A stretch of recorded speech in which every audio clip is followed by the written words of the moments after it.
Hello friends, आपल्या सर्वांची आवडती मालिका आनंदी या मालिकेच्या आजच्या शनिवार 4 एप्रिलच्या एपिसोडमध्ये आपण जाणून घेणार आहोत की या मालिकेचे जे पहिले 5 एपिसोड होते, पहिला आठवडा होता, तो कसा होता, या मालिकेत नेमकं काय काय घडलं. तर फ्रेंड्स, मागील अनेक दिवसांपासून आपण आनंदी या मालिकेची वाट पाहत होतो. मालिकेचे प्रोमो तर खूपच भारी होते. मालिका येण्याची सगळेच उत्सुकतेने वाट पाहत होते आणि मग मालिकेचा पहिला एपिसोड आपल्या सगळ्यांसमोर आलाच आणि आपली ओळख झाली आनंदीशी. आनंदी कोल्हापूरच्या इचलकरंजीमध्ये राहणारी आनंदी, जी आपल्या आजोबांबरोबर राहते, 2 मोठ्या बहिणींबरोबर राहते. परंतु तिला आईबाप नाहीये. आईबापाचं छत्र तिच्या डोक्यावरून हरवलेलं आहे. आजोबा आणि मोठी बहीण आरती हे दोघेही गावातीलच युगंधर या मोठ्या कपडा फॅक्टरीमध्ये काम करतात आणि त्यांचं घर भागतं. आनंदी हिने सुद्धा ग्रॅज्युएशनची परीक्षा दिली आहे. लवकरच ती ग्रॅज्युएट होणार आहे. परंतु इतकी सुंदर आनंदी, जिचे डोळे तिच्यापेक्षा सुद्धा जास्त सुंदर आहे. निळ्या रंगाचे डोळे असलेली आनंदीला हे जग मात्र दिसत नाही. ती हे जग पाहू शकत नाही. पण तरीसुद्धा आनंदीने हिंमत हरलेली नाही आहे.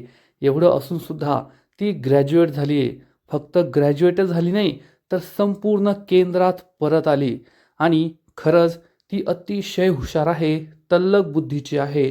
कितीही मोठी गणितं असो, तीसुद्धा ती तोंडी करते. तिला कॅल्क्युलेटर किंवा कम्प्युटरची गरज नाही आहे. ती खरोखर स्वतःच एक ह्युमन कॉम्प्युटर, मानवी कॉम्प्युटर आहे. अशा आनंदीची ओळख पहिल्याच एपिसोडमध्ये आपल्याला झाली. आनंदीचं जे कुटुंब आहे ना, ते खरंच खूप भारी आहे. डोक्यावर आईवडिलांचं छत्र नसतानासुद्धा या 3 नाती आणि त्यांचे आजोबा आबा जाधव हे आपलं आयुष्य खूप चांगल्या प्रकारे जगताय. आणि आबा जाधव ज्यांनी आनंदीच्या आजोबांची भूमिका केली आहे, त्यांचं नाव आहे आत्माराम जाधव. त्यांची तर कमालच मानायला हवी. या वयात आपल्या 3 नातींसाठी ते रात्रंदिवस कष्ट करताय, जगताय. आनंदी ही तर आपल्या ओळखीची झाली आहे. आनंदीची मोठी बहीण आरती ही आपल्या मोठेपणाला साजेसं असं वागते, नोकरी करते, आपल्या 2 लहान बहिणींना सांभाळते, आईची कमतरता भासू देत नाही. आणि आनंदीची छोटी बहीण आरची छोट्या बहिणीप्रमाणेच ती खूप भारी आहे. अजून तिच्यामध्ये तो लहानपणाचा लवलेश आहे. परंतु घरातील सगळ्यात जास्त आनंदी असणारं पात्र म्हणजे आरची. तिच्यामुळेच घराला घरपण मिळतं आहे. असं आनंदीचं कुटुंब आपण पाहिलं. आता मालिकेची हिरोईन आनंदी तर झाली, पण मालिकेच्या हिरोचं काय? आणि मग आहे आपल्या मालिकेचा हिरो युगंधर. युगंधर निंबाळकर, ज्याची इचलकरंजीमध्ये एक मोठी कपडा फॅक्टरी आहे. फक्त इचलकरंजीच नाही, तर जवळपास 10 कपडा फॅक्टरी त्याच्या आहेत. तो एक खूप मोठा बिझनेसमॅन आहे. त्याच्याकडे पैशाला कमी नाही आहे, परंतु कमी आहे ती म्हणजे प्रेमाच्या माणसांची. युगंधर घरात एकटाच राहतोय. सध्या तरी त्याच्या घरात दुसरं कुणीही दिसत नाही आहे. आणि त्याची लाडकी बायको समिधा हे जग सोडून गेली आहे. आणि तेव्हापासूनच कदाचित युगंधर हा कोरडा झाला आहे. मालिकेचे जे 5 एपिसोड आपण पाहिले, त्यात आपल्याला दिसलं की युगंधर हा न्यायप्रिय आहे. त्याचं त्याच्या कामावर प्रेम आहे. आपल्या कंपनीला त्याने खूप कष्टातून मोठं केलं आहे. त्यामुळे कुणीही या कंपनीबरोबर काही चुकीचं करत असेल, तर त्याला ते सहन होत नाही आणि तो लगेचच त्याची शिक्षा देतो. त्या व्यक्तीला नोकरीवरून काढून टाकतो. परंतु समिधा, जी आज या जगात नाही आहे, तरीसुद्धा युगंधरचं तिच्यावरचं प्रेम तसूभरही कमी झालेलं नाही आहे. आपल्या प्रत्येक निर्णयामध्ये तो समिधाला सामावून घेतो. तिला त्या प्रत्येक निर्णयाची माहिती देतो. तिची आठवण क्षणाक्षणाला काढत असतो. असा हा युगंधर. आणि युगंधर आणि आनंदी या दोघांची जोडी जमणार आहे. या दोघांचंच लग्न होणार आहे हे आपल्या सगळ्यांना माहिती आहे. पण दोघांच्या वयामध्ये खूप तफावत आहे. 20-21 वर्षांची आनंदी आणि जवळपास 45-50 वर्षांचा युगंधर, असं या दोघांच्या वयामध्ये अंतर असेल. त्यामुळे मालिकेची गोष्ट ही जगावेगळीच असणार आहे, यात शंका नाही. तो ट्विस्ट तर अजून खूप पुढे येईल. परंतु त्याआधी मालिकेमध्ये युगंधर आणि आनंदी या दोघांमध्ये वाद सुरू झाले आहेत. तसं पाहायला गेलं तर आनंदीचे आजोबा आत्माराम जाधव आणि मोठी बहीण आरती हे दोघेही या युगंधरच्या कंपनीमध्ये फॅक्टरीमध्येच काम करायचे. परंतु आनंदी आणि आर्चीकडून एक खूप मोठी चूक झाली, ज्यामुळे आबा जाधव आणि आरतीची नोकरी गेली.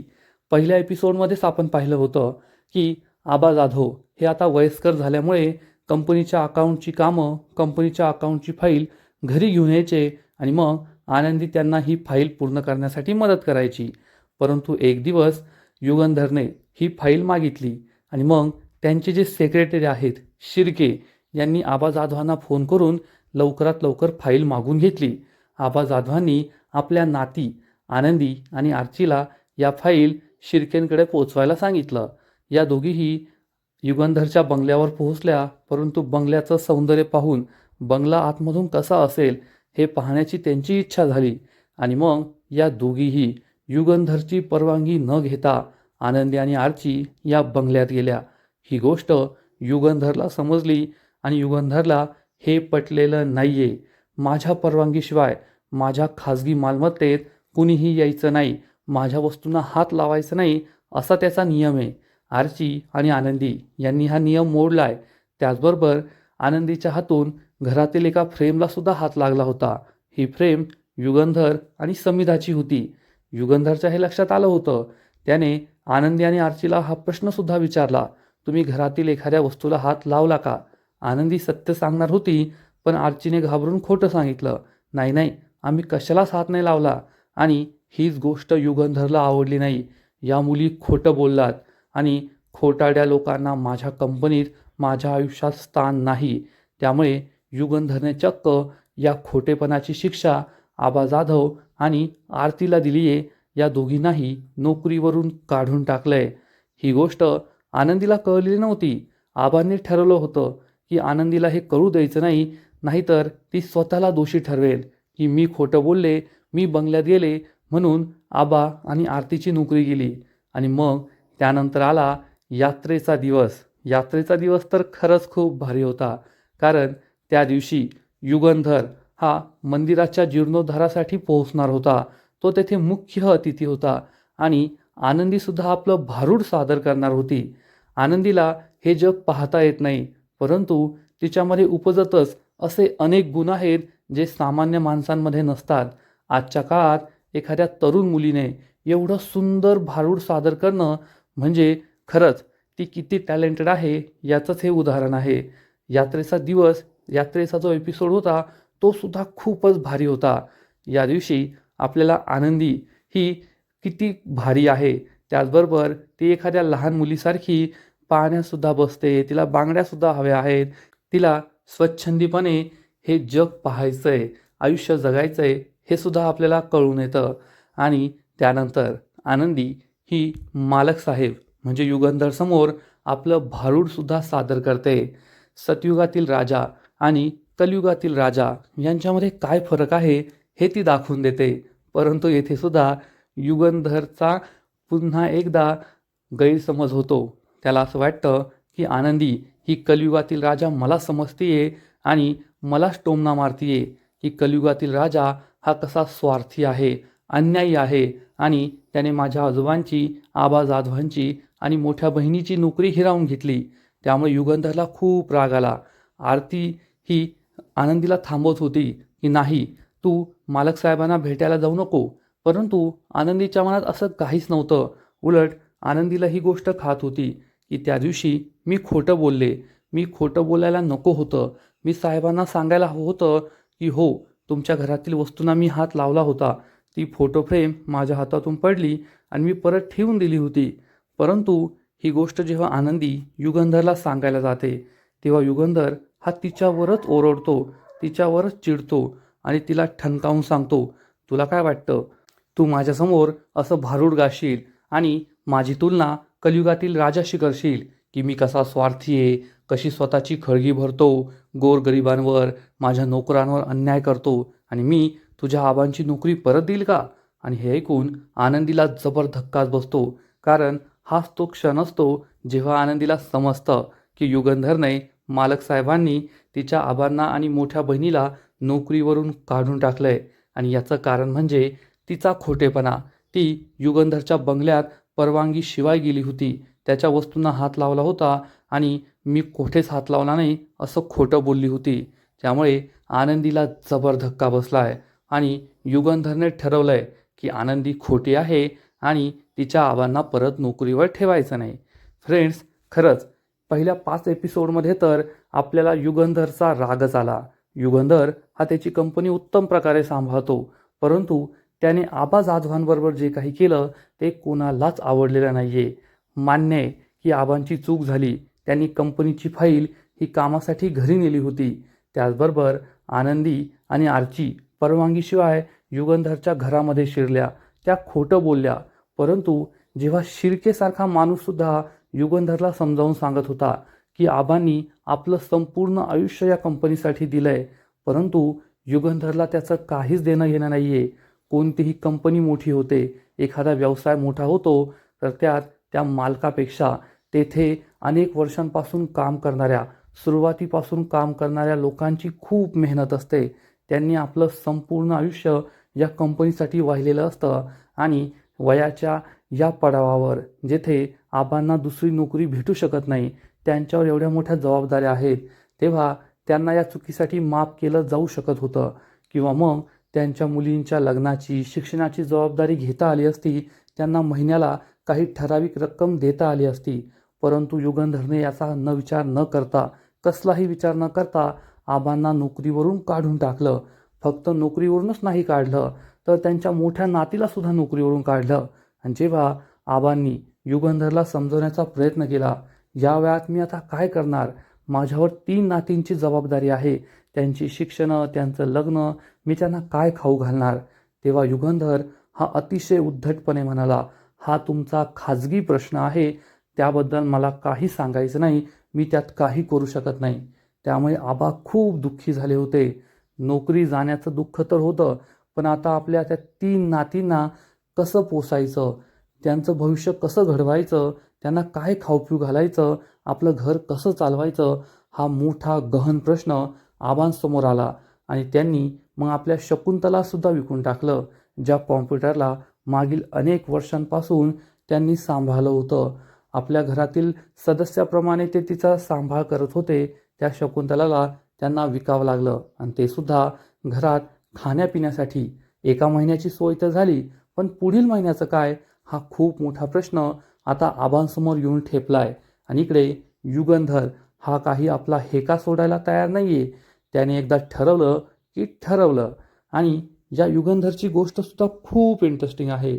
युगंधर निंबाळकर, युगंधर या मोठ्या कापड मिलचा मालक. फक्त एक नाही तर त्याच्या अशा 10-10 फॅक्टरी आहेत. फक्त भारतभर नाही तर संपूर्ण जगात त्याला बिझनेस करायचा आहे. परंतु हा युगंधर एकटा आहे.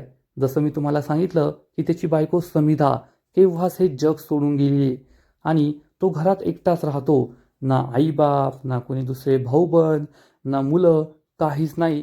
तो फक्त एकटाच राहतो. कदाचित बाकीच्या लोकांची ओळख पुढील काही दिवसामध्ये आपल्याला होऊ शकते. परंतु एक इंटरेस्टिंग गोष्ट म्हणजे युगंधरची जी बायको होती समिधा, तिची एक सख्खी जुळी बहीण आहे शलाका.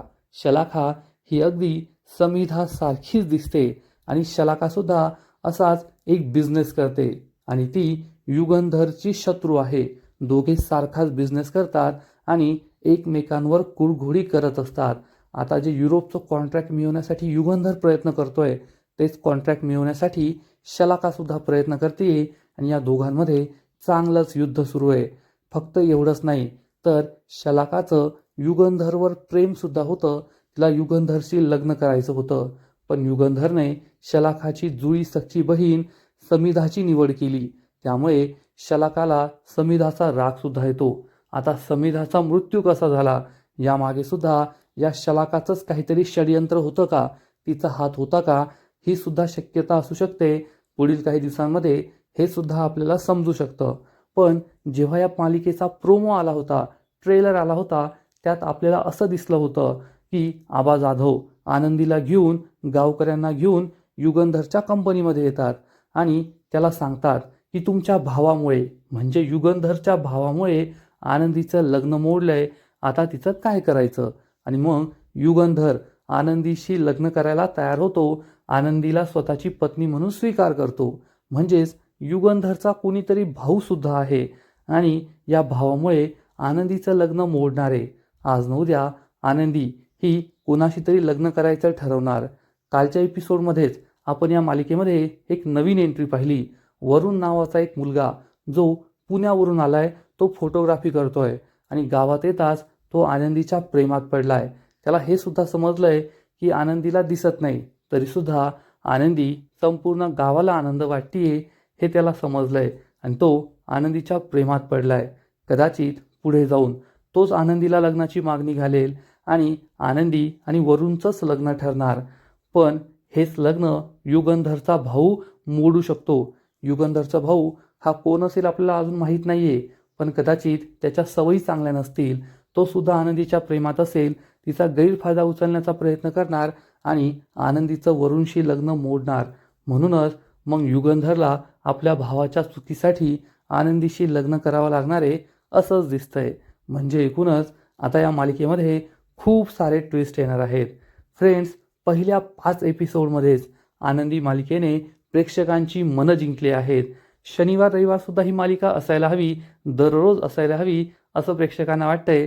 कदाचित पुढील काही दिवसांमध्ये हे होऊ सुद्धा शकतं, पण पहिले 5 एपिसोडच प्रेक्षकांच्या मनावर राज्य करताय एवढं मात्र नक्की.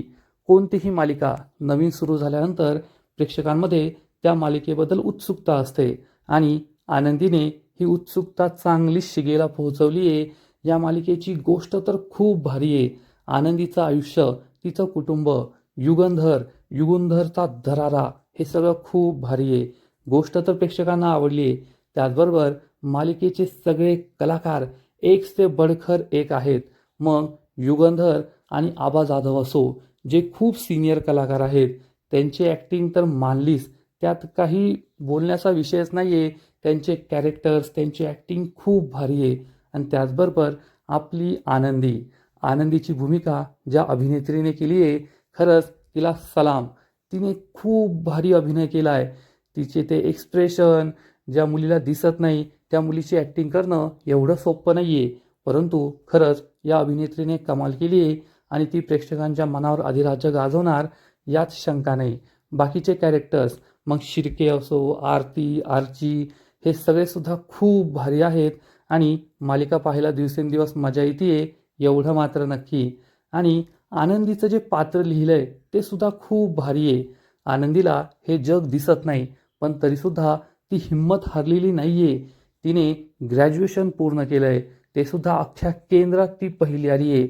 आणि गणित विषयात तर तिचा हातच कुणी धरू शकत नाही. जे गणितं लोकांना कॅल्क्युलेटरवर, कॉम्प्युटरवर करणंसुद्धा अवघड आहे, ती सगळी गणितं आनंदी तोंडपाठ करते आणि काही क्षणात करते. इतकी तिची हुशारी आहे आणि या हुशारीचा फायदा आज ना उद्या तिला होणारच. युगंधरचा हा एवढा मोठा बिझनेस ती नक्की सांभाळेल यात शंका नाही. आणि हे सगळं असताना आनंदी इतक्या आव्हानांना, संकटांना तोंड देऊन सुद्धा एवढी हुशार आहे, ग्रॅज्युएट झाली आहे. पण तिकडे युगंधर जो 10 फॅक्टरीचा मालक आहे, अब्जोपती आहे, तो युगंधर अंगठे बहादर आहे. त्याला लिहिता वाचता सुद्धा येत नाही, तरीसुद्धा तो एवढी मोठी कंपनी सांभाळतोय, त्याचा दराराच वेगळा आहे. आणि ज्या दिवशी आनंदी आणि युगंधर या दोघांचं लग्न होईल त्या दिवशी या कंपनीची धुरासुद्धा आनंदीच्या हातीच येईल. आनंदी ही कंपनी सांभाळेल असंच दिसतंय. म्हणजे दिवसेंदिवस ही मालिका खूप इंटरेस्टिंग होणार आहे. मालिकेचा पहिला एपिसोड आल्यानंतरच सोशल मीडियावर या मालिकेला प्रेक्षकांनी भरभरून प्रेम दिलं होतं. सगळ्यांनाच मालिकेची गोष्ट, मालिकेची मांडणी, मालिकेतले कलाकार, मालिकेतले ज्या भूमिका आहेत त्या सगळ्या प्रचंड आवडल्या होत्या. सगळ्यांनीच सोशल मीडियावर या मालिकेचं खूप कौतुक केलं होतं. आणि आता लवकरच आपल्याला मालिकेत पुढे काही नवीन ट्विस्ट पाहायला मिळणार आहे. जसं की आता आबांची आणि आरतीची नोकरी तर गेली आहे, त्यामुळे घर कसं चालवायचं हा प्रश्न आनंदीसमोर असेल. त्यात मालक साहेब म्हणजे युगंधर तिचं काही ऐकून घ्यायला तयार नाही आहेत. आबा आणि आरतीला नोकरी परत मिळेल असं दिसत नाही, त्यामुळे आता माझ्यामुळे त्यांची नोकरी गेली आहे तर मग मीच काहीतरी करायला हवं, या घरची जबाबदारी मीच घ्यायला हवी असा विचार करून आपली आनंदी चक्क स्वतः नोकरी मिळवणार आहे आणि तिला एक टुरिस्ट गाईडची नोकरी मिळणार आहे. इचलकरंजीमध्ये जे पर्यटक येतात त्यांना आपल्या गावातील जुन्या विविध वास्तूंबद्दल माहिती द्यायची ही नोकरी तिला मिळाली आहे. आणि आता आनंदी सगळ्या लोकांना आपल्या गावातील प्रेक्षणीय स्थळांची सैर घडवणार आहे. त्यामुळे हे सुद्धा खूप इंटरेस्टिंग असेल. मालक साहेब आणि आनंदीची भेट तर पुन्हा पुन्हा होतच राहणार. याआधी तर त्यांच्या ज्या 2 वेळेस भेटी झाल्या त्यामध्ये खूप टेन्शन होतं. पण पुढच्या वेळची भेट थोडी इंटरेस्टिंग असेल. कारण आनंदी चक्क मालक साहेबांना म्हणेल, आज उपकार करण्याची वेळ तुमची नाही तर माझी आहे.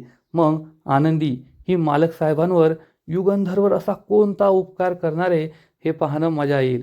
आणि युगंधरसुद्धा उत्तर देईल की आज तू माझ्यावर उपकार केलेत, पण मी कोणाचे उपकार विसरत नाही आणि ते उपकार व्याजासकट परत करतो. मग आता युगंधर व्याजासकट हे उपकार कसे परत करणार? तो आनंदीच्या आबांना आणि आरतीला पुन्हा नोकरीवर ठेवणार की आनंदीलाच नोकरीवर ठेवणार?